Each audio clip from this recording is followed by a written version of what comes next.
Mens, honde en tegnologie word hoofsaaklik ingespan in die stryd teen stropery. Net in die afgelope week is 9 vermeende renosterstropers aangekeer. Maar nou het parkamptenare besef dat tradisionele gebruike ook 'n rol kan speel. Every time we arrested suspected poachers, we would find that they have muti on their body. And we thought the biggest problem then it means it's also the people that give them the belief that they're going to be invisible when they get into the park. Tradisionele leiers word nou betrek. Sylvester Tlate is in beheer van die grootste organisasie van tradisionele geneesers in Suidelike Afrika.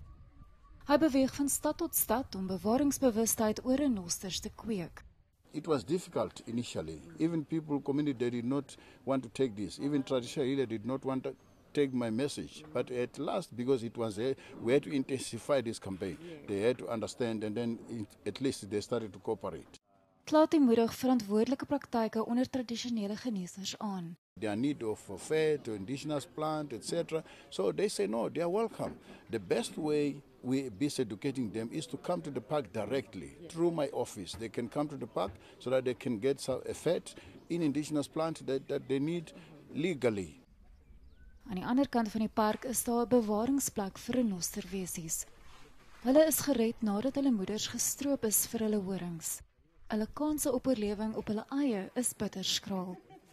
Terwyl renostergetalle weens stropers se optrede al hoe minder word, hoop amptenare dat die herintegrasie van die jong wesies in die natuur kan help om die renoster se lot te verbeter. Op hierdie stadium, omdat die druk en die hoeveelheid diere wat geskiet word so groot is, elke dier wat ons kan red is belangrik. So ons het twee prosesse hierso. Ons het 'n proses waar ons hulle as hulle baie jonk is, vat ons hulle na 'n spesialis fasiliteit of fasiliteite waar hulle melk gegee word. Hierso integreer ons hulle dadelik met ouer renosters, so dat hulle renosters so vinnig as moontlik bly. Die versorging van 'n renosterkalf kan meer as R100,000 kos in die jaar wat hulle aangehou word. Daarna word hulle vrygelaat in beskermde gebiede, kleiner wildreservate of in die Kreerwildtuin self.